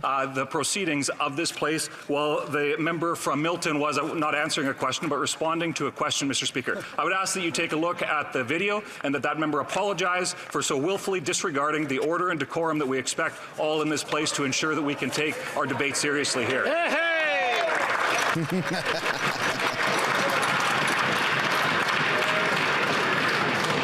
Rising on point of order, I believe, is a Member of Parliament from Kingston and the Islands. On the same point of order. Thank you, Mr. Speaker. I just want to confirm that At no time when the mace is on the table have I ever taken a video in this house. I am fully aware of the rules. Oh yeah, he has. That dumb. Member from Elmwood Transcona is also rising. It's literally on his Twitter account. Mr. Speaker, thank you very much. I just want to point you to a ruling, and you'll forgive me because I'm spontaneously on my feet. I don't remember the date, but I do recall the member from Carleton having done a very similar thing, taking a recording as he was leaving the House of Commons. So I would exhort you to take a look at that incident and the ruling that followed it for guidance in this case. Thank you. The honourable member from Etobicoke Centre rising on the same point of order. Thank you, Mr. Speaker. Today is a special day for me because my father was in the gallery for the first time watching question period, and I attempted to take a photo of him in the gallery. To the extent that I broke the rules, I apologize for that to all members of this House. I thank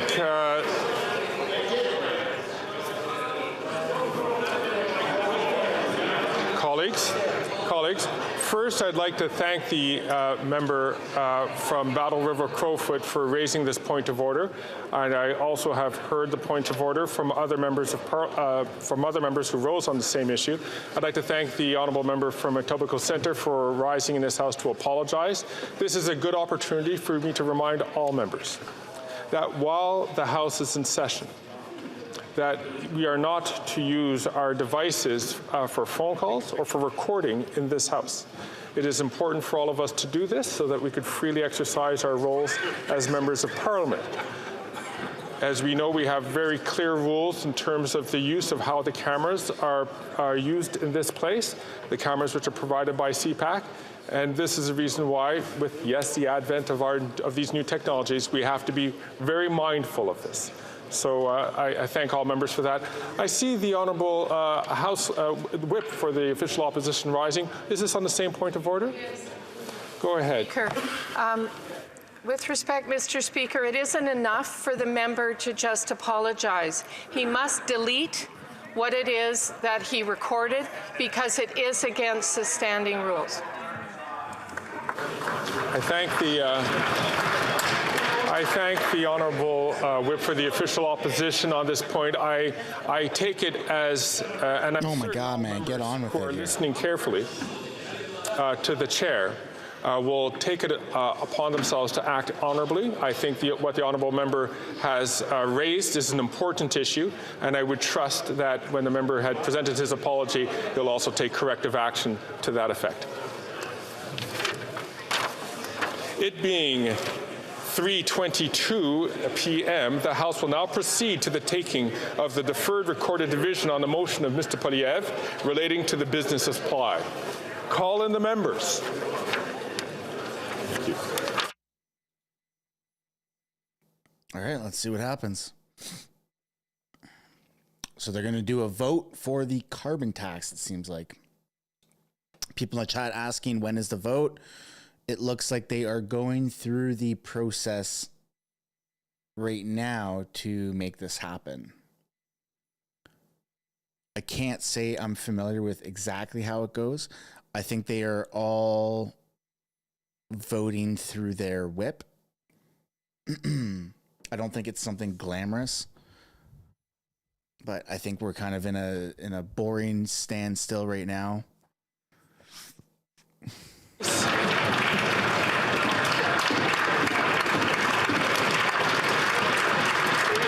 High fives.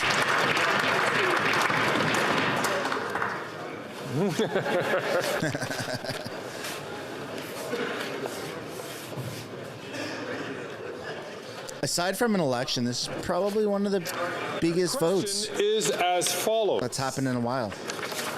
Monsieur Poilievre, appuyé. Mr. Poilievre, seconded by Mr. Shipley, moved that given that the government has announced a temporary 3-year pause to the federal carbon tax on home heating oil, the House call on the government to extend that pause to all forms of home heating. La période de 10 minutes pour les députés votants. The 10-minute period for members voting electronically has started, and the House will now proceed to the vote for members participating in person. All those in favor of the motion will please rise. Hey, yeah. Mr. Schmale. Stand up, Conservatives. Mr. Ellis.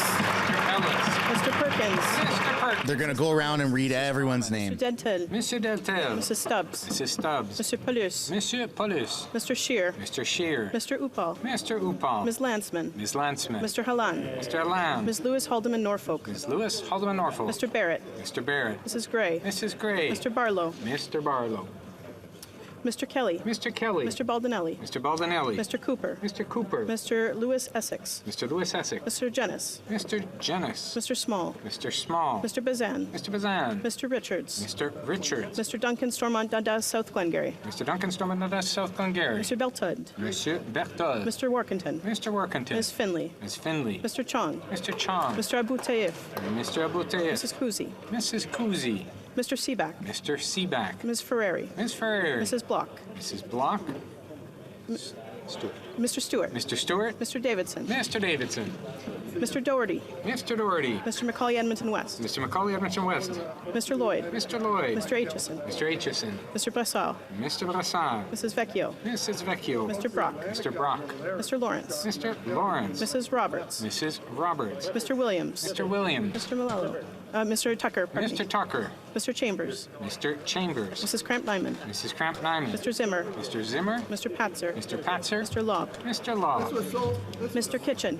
Mr. Kitchen. Mr. Muse. Mr. Muse. Mr. Redicop. Mr. Redicop. Mr. Van Popta. Mr. Van Popta. Mr. Waugh. Mr. Waugh. Mr. Steinley. Mr. Steinley. Mr. Calkins. Mr. Calkins. Ms. Rude. Ms. Rude. Monsieur Leroux. Monsieur Leroux. Mr. Généreux. Like I said, folks, Mr. not Chambers. glamorous at all. Mr. Morantz. Mr. Morantz. Party by party, row by row, person to person. Lloydminster. Mrs. Falkbetter. These are all the yays. Mr. Martel. And then they're going to go across. NDP, though, I'm going to start filling the silence here. Mrs. Gallant. NDP says that they're on board with making it equal for everyone. So this is what's going to be so interesting. It's not just the Conservatives versus everybody else. The NDP today and in previous days, since the announcement of the Liberal Party of Canada pausing the carbon tax on oil home heating on Atlantic Canadians, since that's happened, the NDP has said you guys should do it everywhere else. So that's what's so unique about this vote, the position we're in right now. Mr. Motz. Mr. Williamson. Mr. Williamson. Mr. Arnold.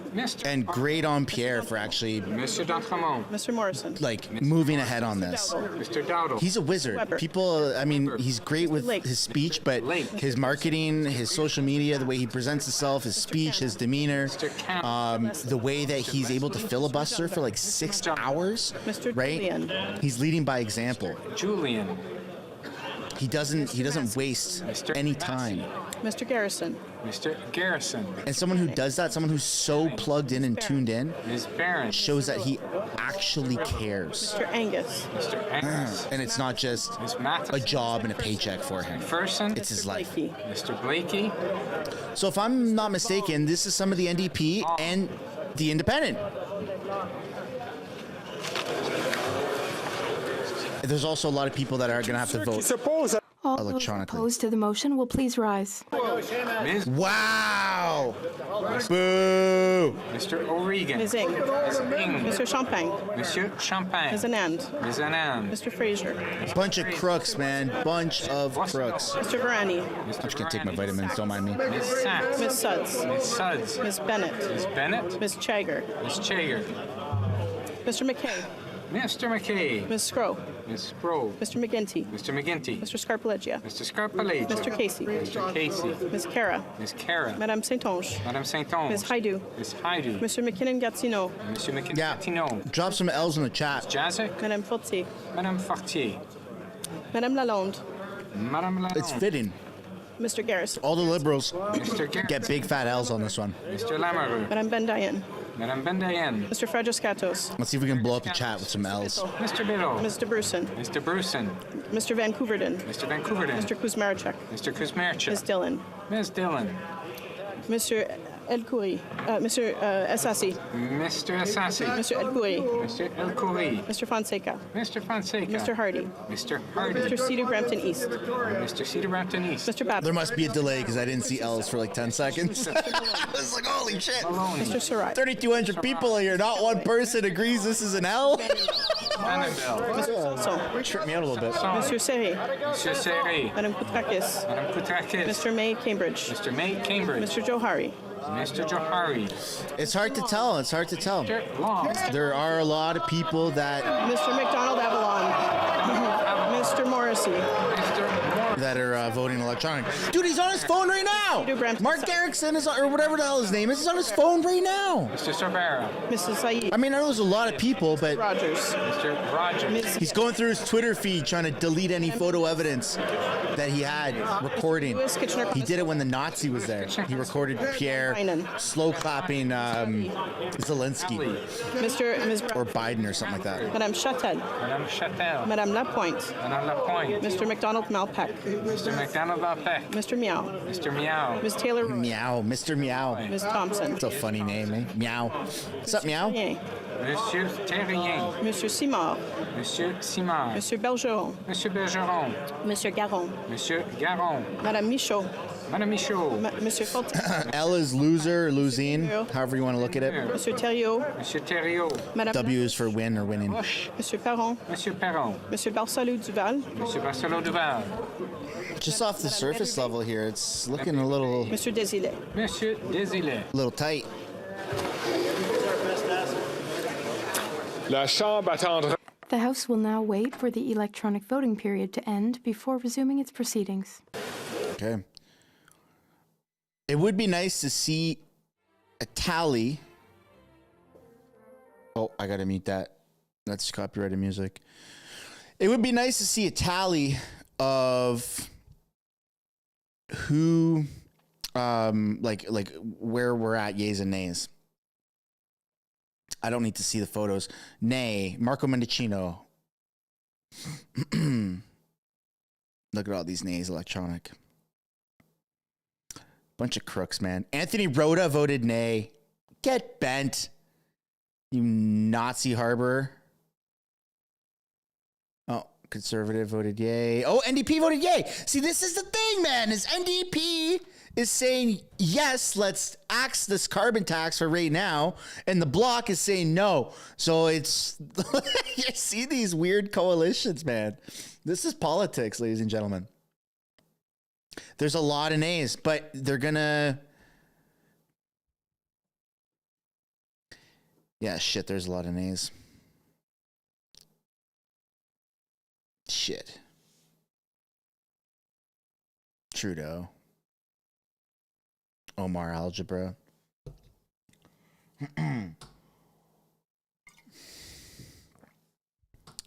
This is insane. That's a lot of nays. I think the Libs won. I think I think they're gonna deny it. I don't think it's gonna pass. Yeah. Unless we see like 20 yays in a row, it's not looking good. No.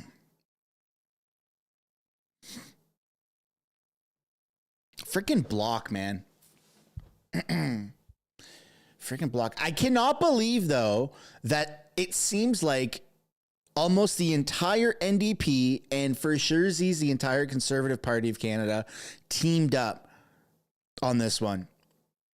That's groundbreaking. I do not remember a time in the past 8 years where that has actually happened. And so that can set the precedent for some big changes moving forward. It seems like the Bloc is going to be teaming up with the Liberals, but there is a likelihood of the Conservatives getting teamed up with Jagmeet and the NDP. That's the thing about Jagmeet and his party. They're kind of like a bunch of cockroaches. They're floaters. They don't have a backbone. They just kind of hover to where the nearest... They're like Loki, right? Their allegiance is to whoever is most powerful. It is what it is, man. F Quebec. Yeah, F off Quebec. Yeah. Yeah, it's not looking good, man. But 15 seconds and we'll know. We'll have a full tally. Out of 338, eh? Drop some guesses in the chat what you guys think the Conservative versus Liberal vote out of 338 will be.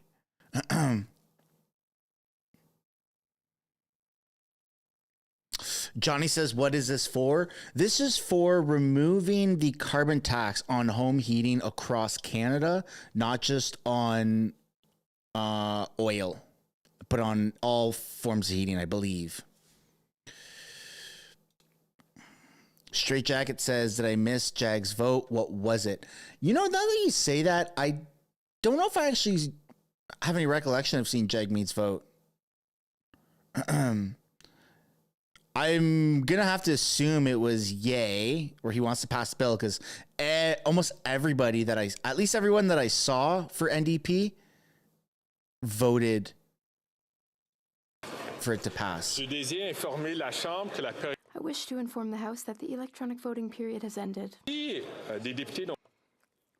members were unable to vote due to technical difficulties, they can use the raise hand function and the chair will recognize them. The table will now compile the results of the vote. Yeah. Yeas pour 135, 135. Nays contre 186, 186. I declare the motion defeated. Not even close. 400 and something? I thought it was only 338. Rising on a point of order. I recognize the Honourable House Leader. Thank you, Mr. Speaker. We just had a very important vote to Canadians, and the member from Avalon literally gave the finger to those Canadians as he stood to vote for our motion, which was to give them a break and a reprieve on home heating costs. Oh, 135. He gave the finger to the senior choosing between heating and eating. He gave the finger to all those struggling to make ends meet in an unaffordable Canada. He gave the finger to all Canadians watching. Hey, don't cut her mic. If I could ask. It's a point of order, you crook. Getting close to debate, but I see the honourable member rising, I'm assuming in response to the point of order. The honourable member. Yes, Mr. Speaker, I will rise on the same point of order. I scratched the side of my head with 2 fingers. So if they think it's 1 finger, that's up to them. They can take it how they like. Wow.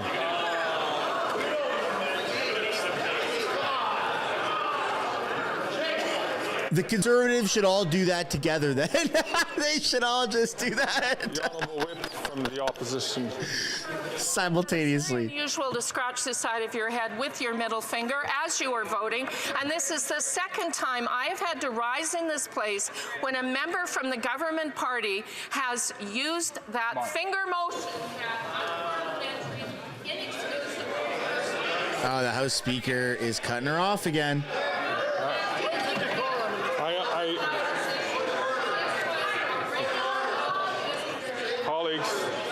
Colleagues. You want to know what dictatorship looks like? Communism? Colleagues. Silencing democracy. That's exactly what it looks like. Please. And we are heading there right now. I'm going to ask both of you to take your seats, please. Colleagues, we had a point of order raising a very serious issue in terms of comportment, decorum, and respect in this House. It was raised by the honourable member. The member to whom it was directed at rose and indicated that this was not done on purpose. I'm placed in a very difficult situation here. If honourable colleagues will allow me to take a look at this issue, but let me just say this. When members are often offered an opportunity to explain their actions, and they do, usually the matter is closed. This has raised some disorder in the House. I will take a look at that, and if necessary, I will come back to the House. But I hope that this will be the end of the points of order on this particular issue. The honourable member from South Shore, St. Margaret's, are you rising on the same point of order? At a point of clarification or point on there is no point of clarification. As a witness. So I'm going to ask the honourable member. I just indicated to all members of this House that I'm going to take this issue. I'm going to take a look at the videotape, and I will come back to members if it's necessary. Is North Island Peterborough South? What a child, man. Point of issue. The chief whip of our party should be given the appropriate time to give the full merit to the situation, as is customary. So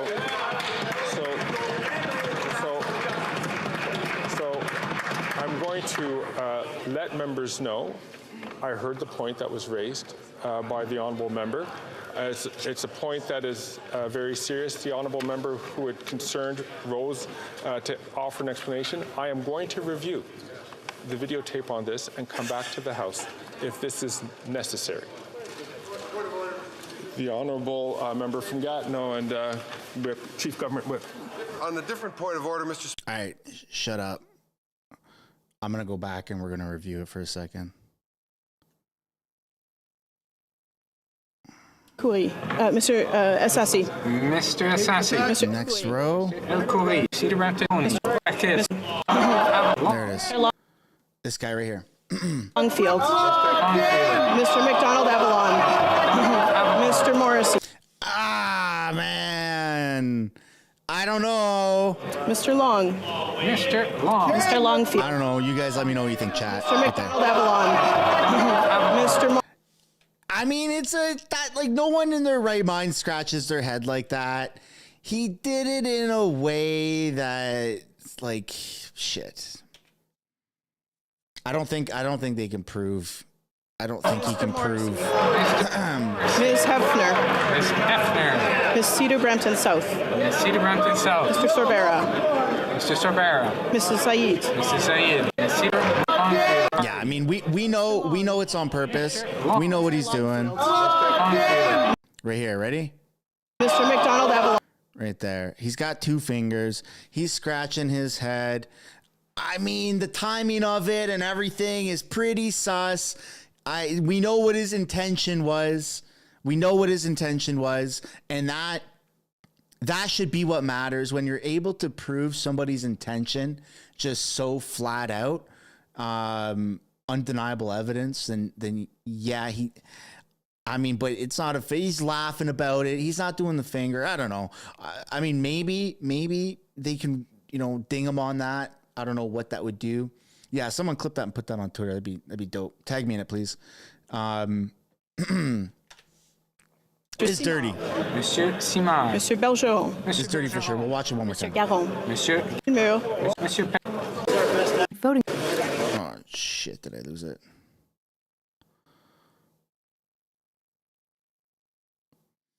Yeah, I went too far back. Anyways. We know what he was doing. We know what he's trying to do. Yeah, we all know what he did. I mean, do they have a case? We know he's smiling. We know what he's doing, folks. We know what he's doing. Is that enough to ding him on something? And what would he be dinged on? I mean, like, not really much. Question period's come and gone. Point of orders are done. He's gonna have to review the footage, and then what? He has to apologize. I don't think it's enough. I really don't, unfortunately. But let me know down in the comments what you guys think. Clip that on Twitter. Reply to me on Twitter what you guys think about that. And that's where we're going to end the video, folks. Same time tomorrow, question period.